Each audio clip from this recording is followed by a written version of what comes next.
পৃথিৱীৰ কোনো শক্তিয়ে কোৰাণৰ বাণী শিক্ষা বন্ধ কৰিব নোৱাৰে।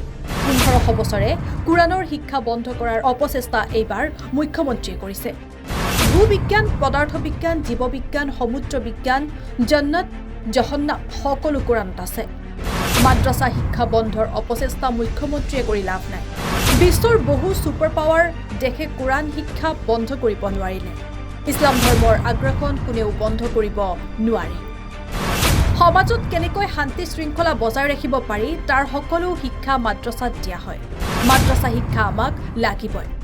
মাদ্ৰাছা বন্ধ ঘোষণাক লৈ মুখ্যমন্ত্ৰীক হুংকাৰ বিধায়ক আমিনুল ইছলামৰ। মুখ্যমন্ত্ৰীয়ে এই কথাটো জানি ৰখা উচিত যে পৃথিৱীৰ বুকুত ইছলাম ধৰ্মই একমাত্ৰ ধৰ্ম, যি ধৰ্মত মানুহে পেচাব পায়খানাৰ পৰা আৰম্ভ কৰি ৰাষ্ট্ৰ পৰিচালনালৈকে থকা, খোৱা, উঠা বহা, মানুহৰ লগত চাল চলন, ব্যৱসায় বাণিজ্য, চাকৰি, তাৰপিছত বিভিন্ন ধৰণৰ মানুহৰ জীৱনৰ প্ৰত্যেকটো পদক্ষেপত কি কাম কেনেকৈ কৰিব লাগিব, কেনেকৈ উঠিব লাগিব, কেনেকৈ বহিব লাগে, কেনেকৈ কথা পাতিব লাগে, বিয়া বাৰু প্ৰত্যেকটো কথাত কোৰআন হাদিছৰ ধৰ্মীয় নিৰ্দেশনা আছে। মানুহৰ নিজৰ ইচ্ছামতে একো কৰিব নোৱাৰে। প্ৰত্যেকটো কথা ধৰ্মীয় বিধি নিষেধ তাত দিয়া আছে। একমাত্ৰ ধৰ্ম ইছলাম। গতিকে এই ধৰ্মৰ এই নীতি নিয়মবিলাক কোৰআন হাদিছৰ আলোকত প্ৰত্যেকটো কথা মানুহে কেনেকৈ জীৱন ধাৰণ কৰিব, কেনেকৈ সমাজত শান্তি শৃংখলা আহিব, এই সকলোবিলাক কথা মাদ্ৰাছাত শিক্ষা দিয়া হয়। আৰু সমাজৰ পৰা ২-৪জন লোক তেওঁলোক আলিম হিচাপে শিক্ষিত হৈ আহি বাকী মানুহক এই কথাবিলাক জনায় আৰু বাকী মানুহসকলে আলিমসকলৰ পৰা শিকি বুজি লয়। কোনটো কাম কেনেকৈ কৰিব লাগে, ধৰ্মীয় ৰীতি নীতিবিলাক তেওঁলোকে আলিমৰ পৰা শিকি লয়। গতিকে মাদ্ৰাছাটো অপৰিহাৰ্য। ইছলাম ধৰ্মত মাদ্ৰাছা শিক্ষা আৰু ধৰ্মীয় শিক্ষাটো থাকিবই আৰু লাগিবই। আৰু এই যে মাদ্ৰাছা শিক্ষা আৰু কোৰআনৰ শিক্ষা বন্ধ কৰাৰ যিটো অপচেষ্টা, এইটো মুখ্যমন্ত্ৰী হিমন্ত বিশ্ব শৰ্মাই প্ৰথম আৰম্ভ কৰা নাই।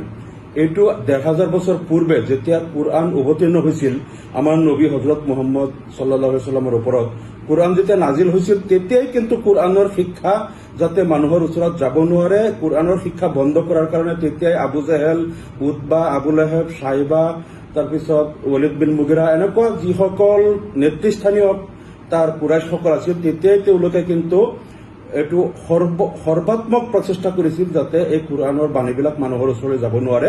আৰু সেইকাৰণে তেওঁলোকে কি কৰিছিল, আৰৱৰ প্ৰত্যেকজন মানুহৰ ওচৰত গৈ পেলাই কৈছিল যে মুহাম্মদ এজন পাগল হৈ গ'ল, তেওঁ যাদুকৰ, তেওঁৰ ওচৰত নাযাবা, তেওঁৰ কোৰআনৰ বাণী নুশুনিবা।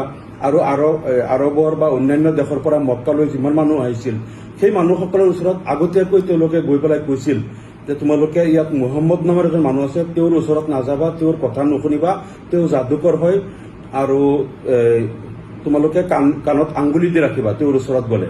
কাৰণ এই কথাটো তেওঁলোকে জানিছিল যে যিজন মানুহে কোৰআনৰ কথাবিলাক শুনে তেওঁই ইছলাম ধৰ্ম গ্ৰহণ কৰে।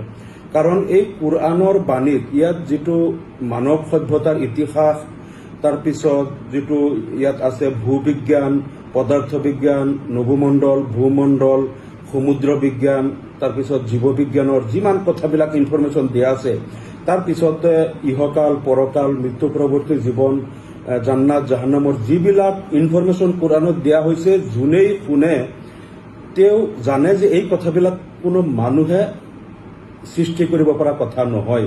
আৰু দ্বিতীয় কথাটো হ'ল যে কোৰআনৰ যিটো বাক্যশৈলী, বাক্যৰ গঠন প্ৰক্ৰিয়া আৰু যিটো ব্যাকৰণ শৈলী আৰু উচ্চ স্তৰৰ যিটো ভাষা ইয়াত ব্যৱহাৰ কৰা হৈছে, এই ভাষা আৰু এনেধৰণৰ বাক্যশৈলী, কথনশৈলী কোনো মানুহে সাহিত্যিক কবিসকলে সৃষ্টি কৰাটো সম্ভৱপৰ নহয়। আৰু তাৰোপৰি হজৰত মুহাম্মদ সাল্লাল্লাহু আলাইহি ওয়াসাল্লাম আছিল নিৰক্ষৰ, তেখেতে কোনোদিন আনুষ্ঠানিক লিখা পঢ়া কৰা নাই। গতিকে তেখেতৰ নিচিনা এজন মানুহৰ পক্ষে ইমান উচ্চ স্তৰৰ ভাষা আৰু সাহিত্য সম্ভাৰ থকা আৰু ইমান ধৰণৰ জ্ঞান সম্ভাৰ থকা মানুহে নজনা কথাবিলাক, বিভিন্ন বিষয়ৰ কথাবিলাক তেওঁৰ পক্ষে ৰচনা কৰা সম্ভৱ নহয়। এই কথাটো যোনেই শুনিছিল, এই সুললিত কোৰআন শুনিয়েই তেওঁ ইছলাম ধৰ্ম গ্ৰহণ কৰিছিল। আৰু এই কথাটো যেতিয়া আবু জেহেল, উতবা, সাইবাহঁতে গম পালে যে কোৰআনৰ কথা যোনেই শুনে তেওঁই ইছলাম ধৰ্ম গ্ৰহণ কৰে, সেইকাৰণে তেওঁলোকে সকলো মানুহক ওচৰত গৈ পেলাই কৈছিল যে তোমালোকে মুহাম্মদৰ কথা নুশুনিবা, তেওঁৰ ওচৰত নাযাবা। বাহিৰৰ মানুহবিলাকক যেতিয়া কৈছিল তোমালোকে এই মানুহজনৰ ওচৰত নাযাবা, কাণত আঙুলি দি ৰাখিবা, এই মানুহজনৰ ওচৰত যাওঁচোন, গৈ পেলাই শুনো তেওঁ কি কয়। বাহিৰৰ মানুহ আহি পেলাই যেতিয়া তেওঁৰ কথা শুনিছিল, বহুতে কিন্তু তেতিয়া লগে লগে কলিমা পঢ়ি ইছলাম ধৰ্ম গ্ৰহণ কৰিছিল। ইমান চেষ্টা তেওঁলোকে কৰিছিল কোৰআনৰ বাণী যাতে মানুহৰ কাণলৈকে নাযায়, তাৰ পিছতো এইটো ক্ৰমান্বয়ে লাহে লাহে মানুহে গ্ৰহণ কৰিব ধৰিলে। বহুত মানুহক যিসকলে কোৰআনৰ বাণী বিশ্বাস কৰি মুছলমান হ'ল, তেওঁলোকক আনি অকথ্য নিৰ্যাতন কৰা হ'ল, তেওঁলোকক মৰুভূমিৰ উত্তপ্ত বালিৰ ওপৰত শুৱাই বুকুত পাথৰ হেঁচা দি নিৰ্যাতন কৰা হ'ল, বহুতক হত্যা কৰা হ'ল। তাৰ পিছতো তেওঁলোকে ধৰ্ম ত্যাগ নকৰে। শেষত তেওঁলোকক আৰবৰ মক্কাৰ পৰা খেদি দিয়া হ'ল, মদিনালৈ গুচি গ'ল সকলোৱে। তাৰ পিছতো এটা সময়ত পাৰস্য সাম্ৰাজ্য আৰু ৰোমান সাম্ৰাজ্য তেতিয়া বিশ্বৰ দুটা ছুপাৰ পাৱাৰ আছিল, আটাইতকৈ পৰাশক্তি আছিল। সেই দুটাও বহুত চেষ্টা কৰিলে, ইছলাম ধৰ্মৰ আগ্ৰাসন ৰোধ কৰিব নোৱাৰিলে। এটা সময়ত গৈ সমগ্ৰ মধ্যপ্ৰাচ্য, মধ্য এছিয়া, দক্ষিণ এছিয়া, তাৰপিছত আফ্ৰিকা আৰু পূব ইউৰোপৰ প্ৰায় 2/3 পৃথিৱীৰ বুকুত কিন্তু এই কোৰআনৰ বাণী গৈ পালে আৰু মানুহে ইছলাম গ্ৰহণ কৰিলে। গতিকে এই অপচেষ্টাটো 1500 বছৰ ধৰিয়েই চলি আছে, যাতে কোৰআনৰ বাণী কেনেকৈ বন্ধ কৰিব পাৰি, মানুহৰ ওচৰত যাতে নাযায়। এইটো আমাৰ মুখ্যমন্ত্ৰী হিমন্ত বিশ্ব শৰ্মা ডাঙৰীয়াই এতিয়াহে তেওঁ আৰম্ভ কৰিছে, কিন্তু 1500 বছৰেই এনেকুৱা হাজাৰ হাজাৰ নেতাই, হাজাৰ হাজাৰ লোকে অপচেষ্টা কৰি আছিল যাতে কোৰআনৰ শিক্ষাটো কেনেকৈ বন্ধ কৰিব পৰা যায়, যাতে মানুহৰ ওচৰত যাব নোৱাৰে। কিন্তু এইটো কোনেও বন্ধ কৰিব পৰা নাই। এই শাশ্বত সত্য যিটো আল্লাহৰ যিটো বাণী নিৰ্দেশনা, সেইটো গৈ পেলাই মানুহৰ কৰ্ণকুহৰত গৈ পাইছেই। আৰু আজিৰ দিনলৈকে প্ৰায় 200 কোটি মানুহে এই কোৰআনৰ বাণী গ্ৰহণ কৰি তেওঁলোক ইছলাম ধৰ্ম তেওঁলোকে গ্ৰহণ কৰি আজি মুছলমান হিচাপে পৃথিৱীত তেওঁলোকে জীৱন ধাৰণ কৰি আছে।